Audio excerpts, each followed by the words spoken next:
Hey, all Scott here. If you're like me, you need coffee. Lots of it. And you probably prefer it tastes good, too. Well, let me tell you about Darren's Coffee Company at darrenscoffee.com. Darren Marion is a natural entrepreneur who decided to leave his corporate job and strike out on his own, making great coffee. And Darren's Coffee is now delivering right to your door. Darren gets his beans direct from farmers around the world. All specialty, premium grade with no filler. Hey, the man just wants everyone to have a chance to taste this great coffee. Darren's Coffee. Order now at darrenscoffee.com. Use promo code Scott and save $2. darrenscoffee.com. All right, y'all. Welcome back to the show. Now, I'm Scott Horton. This is my show, Scott Horton Show. The next guest is Hugh Handeyside. He's from the ACLU, a staff attorney there with their National Security Project. And Matthew Harwood was good enough to give me his contact here to discuss this article that Matthew and Hina Shamsi wrote for Tom Dispatch, Uncle Sam's Databases of Suspicion, a shadow form of national ID. Welcome to the show. How are you doing, Hugh? I'm okay. Thanks for having me. Very happy to have you on the show. Appreciate it. Very important story here. Very complicated one, but that's all right. I think people are into it. So, first of all, I guess, can you just tell us what exactly is an SAR, Suspicious Activity Report?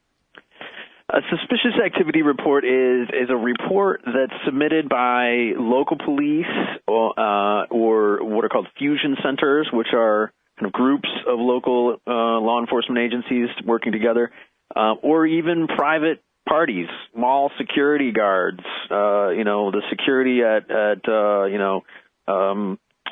industrial plants and things like that, about what they consider to be suspicious activity that's potentially related to criminal conduct or terrorism. The problem is that the standard that the federal government has set for submitting SARS, suspicious activity reports, is too low. So it ends up including innocent conduct that's First Amendment protected, like taking photographs, or in many cases, simply being, a Muslim American or a Middle Eastern American in a public place. Mm-hmm. Now, my friend Eric Garris, my colleague at antiwar.com, of course, he's represented by the ACLU in their suit because they used, illegally, their Foreign Intelligence Surveillance Act powers against antiwar.com, and so the ACLU is representing antiwar.com and suing them. And so he went to a speech in San Francisco where they talked about, and I think this is referred to in this article here, they talked about they gained access somehow, I'm not sure how, to the fusion centers kind of write-ups about all of this. And it was basically just all quantity, not quality type information like you'd expect. So people, if somebody gets, and I guess people are just like this. They hear someone talking in a foreign language really loud. They call 911 in a panic, and that goes in the report. But if that happens to the same loud-talking foreigner 10 or 15 times or whatever it is, that's it. He goes on the terrorist list or some kind of list that this guy has some real problem just because, his neighbors all watch Fox News and are terrified all day, but he hasn't actually done anything to anybody. And apparently they just had, in the speech that, the presentation that was given, they had 1 million of these, where you just have call after call after call all day long of if you see something completely innocuous, say something. Exactly. It's garbage in, garbage out. And the way they got access to those reports was just through the Freedom of Information Act. They submitted a request, and these fusion centers had to turn them over. And some of those have served as the basis for our lawsuit that is currently pending in Northern California. So you're absolutely right about that. It's one thing, to report suspicious activity, and certainly we want people to report activity that truly is suspicious, but we just can't have this flood of reports on innocent conduct, and it's not without consequence. Once these things are entered into the system, they lead to follow-up investigation by the FBI, and they can, like you say, they can lead to watch listing, which has a whole host of other consequences. Mm-hmm. Well, a big part of this, right, is just no one wants to take responsibility for weeding anything out. Let it be somebody else's job to deny that something's important. Everybody else's job is just to pass everything they got up the chain so it's not their fault if anything's missed. Precisely. And so far, the FBI's approach has been give us everything, and we'll sort through it. But that's not practical, and it's not really consistent with our personal liberties either. Well, now, is this different than the Talon program or the TIPS program, I guess it originally was called, where they wanted every UPS man and everybody who works at the grocery store to be a snitch now? Well, it's a little bit more systematized, if there's this whole architecture that's been built up around it, but what our lawsuit challenges is the failure to institute a standard, and one, we already have the standard, that's reasonable suspicion of criminal activity. It's a very well-known, well-understood standard that police everywhere use every day when they're determining whether or not they can stop somebody on the street and require them to answer a couple questions. It's called a Terry stop, and it happens all the time, but only based on reasonable suspicion of criminal activity. And we believe that an existing regulation requires them to use that for SARS as well, but they're basically ignoring that regulation. So that's what we're challenging. Mm-hmm. All right, now, well, let's see. I want to hear some numbers and all that, but I think I'll wait on that. I want to ask you about the story of this guy, Gil. That's the way this article begins, is this guy who the cops, based on a mistaken tip from a neighbor, were looking for someone who was not at his house. They came in his house, and then, into the twilight zone he was pulled, I guess. Right. And, when we think Wiley Gill is a great example of just how badly these things can go and how, they can be based on again, innocent conduct. He didn't do anything wrong. We don't think that there really was, a report of a domestic disturbance. Really? Nonetheless, it was later found, this report, it's not clear where it came from, and it was later found to be unfounded. So it's not clear why it would have been directed at Wiley Gill in the first place. It was all pretty mysterious, but nonetheless, they used it as a basis for searching his home, going through his home, and they approached him with guns drawn. It was all rather terrifying to him. And then, of course, what they found from that ended up in a suspicious activity report. He had a website up about video games, and they found that suspicious, as though it was somehow related to flight simulators or something like that. So it's just, he exemplifies how terribly awry everything can go when the police have a very low standard that they can use, and they use it aggressively. Well, and then what happened to him as a result of all this? Well, the suspicious activity report was entered. He's had follow-up investigative requests and activity from the FBI, from the local police. As far as we know, the suspicious activity report's still in the system. He's basically been profiled. He's a convert to Islam, and he's done nothing wrong. But basically, his religion and his presence in this community has been deemed suspicious. Yeah.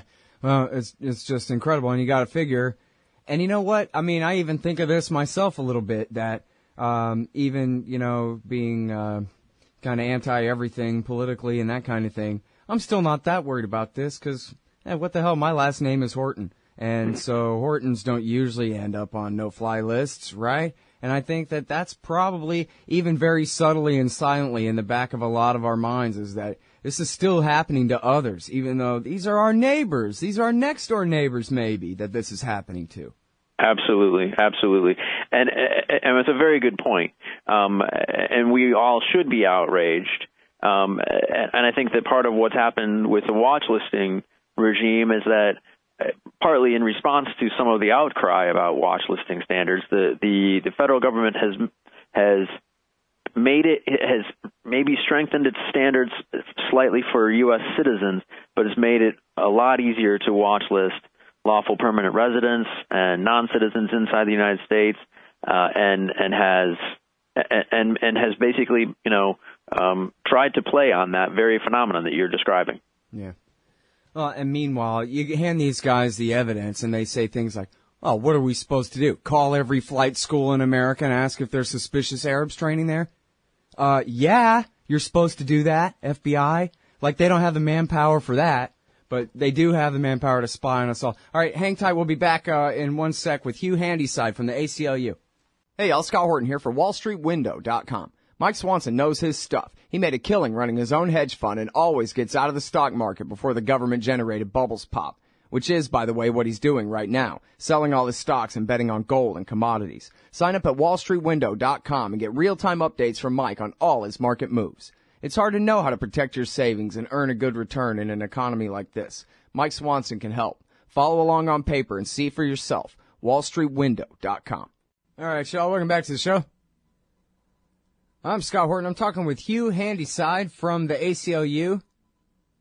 And we're talking about this article that they're running over there at TomDispatch.com, an electronic archipelago of domestic surveillance. Well, that's one title, and then you know how Tom Dispatch does it. He's got two titles for everything. This is Uncle Sam's Databases of Suspicion, a shadow form of national ID. And, you know, it seems like that's an important point to pick up on right there is that subtitle. The national ID card, just like the TIPS program, Hugh, rejected by the American people over and over again. But sort of like with the EU Constitution or whatever, they just won't take no for an answer. They'll just keep pushing it over and over until somebody finally just give in. Right. Well, you know, it's consistent with this trend toward just labeling people. You know, TSA is doing this now where, you know, either you're on a white list and you're given the expedited treatment at the airport, or you're on a blacklist and, you know, you're subjected to additional screening. And the idea here is flawed, but the idea is that you can decide or predict, you know, who's likeliest to commit a violent act or break some law on any given day, and that's just inconsistent with the facts. But in the process, it labels people based on, very often, innocent conduct or race or religion. Yeah. Well, it seems like any terrorists who want to target major airlines, they would just go through the process of getting on the secured screening list or whatever if they need to. To say nothing of the fact that you're giving people a roadmap for how to get through right, yeah, more exactly. easily. Oh, yeah, you need the less security aisle, huh? Well, here, you just have to pay a little extra and fill out this Here's form. how. Exactly. Yeah. All right, great. Get your get 5 box cutters on board if you want. Crazy. All right, now, so I wonder about the suit's chances here, and I guess a better way to put that would be, didn't this used to be considered unconstitutional or something like that for them to put people on government lists in this way? Well, you know, we have already challenged, we have a long-running challenge to the no-fly list. And that's an obvious one for us to challenge because barring people from flying altogether is kind of the most severe consequence of watch listing. And so we started with that, and that's been going for 4 years, and we've had some very good rulings recently. A federal judge in Oregon ruled that the process that the government has in place for contesting your placement on the no-fly list was unconstitutional. It didn't provide people notice of their placement on the no-fly list. It didn't give them an adequate opportunity to be heard and to submit evidence to contest that. So we've made some real progress there, and we're in the process of trying to get a new redress system in place. But you know, the other watch lists, again, it's just a matter of you know, whether or not we can mount a challenge that can contest the consequences of those watch lists. Mm-hmm. Well, and I guess when it comes down to it, it's not how unconstitutional they might be. It's whether you can find just the right legal case to use to test it and all that. But so what Certainly. about lists in the past? I mean, Woodrow Wilson had everybody on a list, right? Did any judge ever say that, hey, at least in retrospect, you shouldn't have done that? Well, you know, that's actually, it's interesting is some of those measures that were in place as a result of in the course of World War I were precisely what led to the creation of the American Civil Liberties Union. So this has been an issue that we've been fighting for a very long time. It depends. You know, very often courts look less to the creation of a list itself, per se, and more to the consequences of having that list. So, you know, it's sort of an academic point, but, you know, is there anything wrong with the government having lists, regardless of whether or not those lists have consequences? You know, we certainly think there are major privacy implications of these lists, you know, and then obviously to the extent there are consequences, and there are, that those can raise very serious constitutional issues. Right.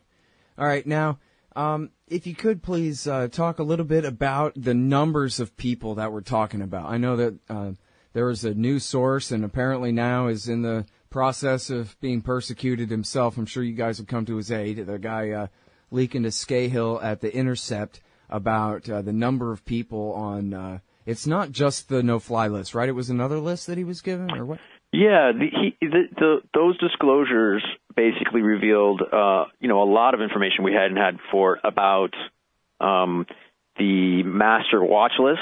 And that's the kind of consolidated watch list for the government, and the number of people as of August 2013 on the master watch list was 680,000, and so that's a huge number. There are even more people, closer to 1 million, who are on a list that it contains a lot of classified information that feeds into that master watch list. So they've got 1 million people who are listed, and 680,000 of those people are on this master watch list that gets basically distributed to a number of government agencies. It can be accessed by law enforcement officers across the country. It's widely disseminated. And now I wonder how much of that is blatantly political. I know that. Oh, man, I can't remember his name.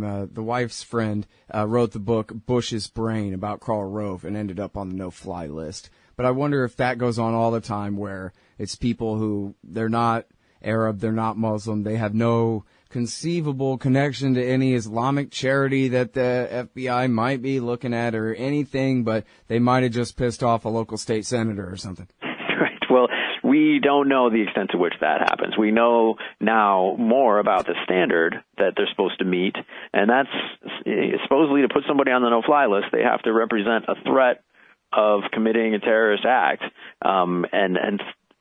What that means, we're not clear, and that's part of the problem. What constitutes a threat? What standard do you actually have to meet? What kind of evidence do you have to show that?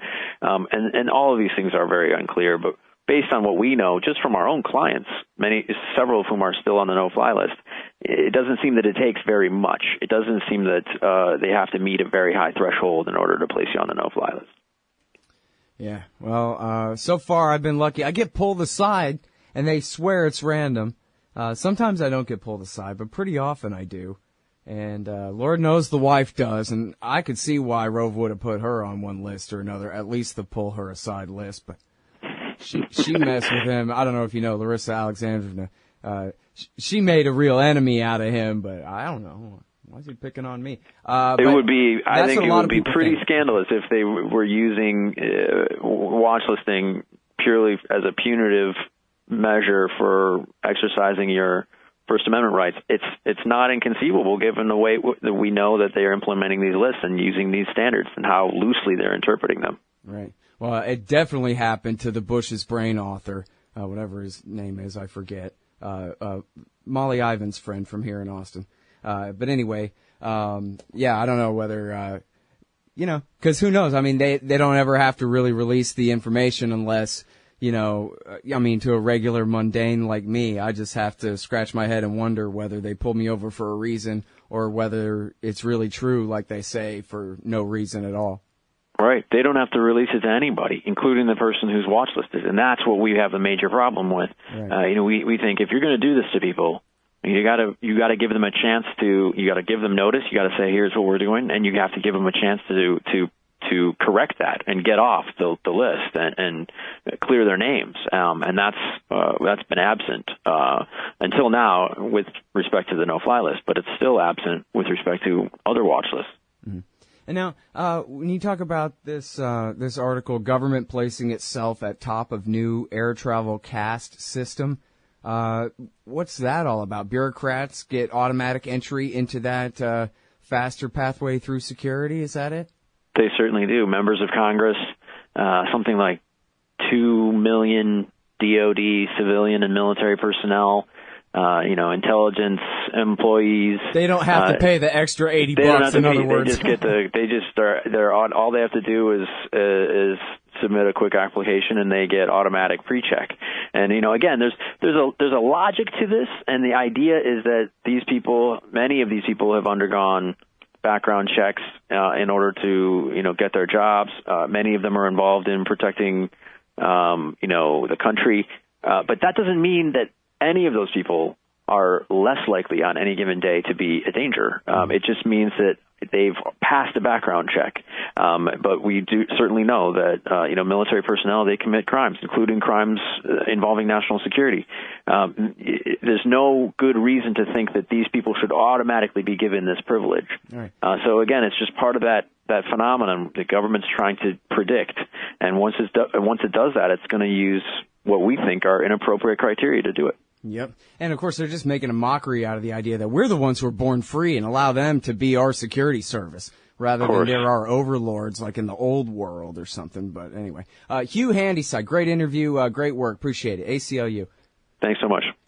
You hate government? One of them libertarian types? Or maybe you just can't stand the president, gun grabbers, or warmongers. Me too. That's why I invented LibertyStickers.com. Well, Rick owns it now, and I didn't make up all of them, but still, if you're driving around and want to tell everyone else how wrong their politics are, there's only one place to go. LibertyStickers.com has got your bumper covered. Left, right, libertarian, empire, police, state, founders quotes, central banking. Yes, bumper stickers about central banking. Lots of them. And, well, everything that matters. LibertyStickers.com. Everyone else's stickers suck. Hey, all, Scott Horton here to let you know Pizza Noir, Book 1 by Denver Day is now available at your local bookstore and Amazon.com.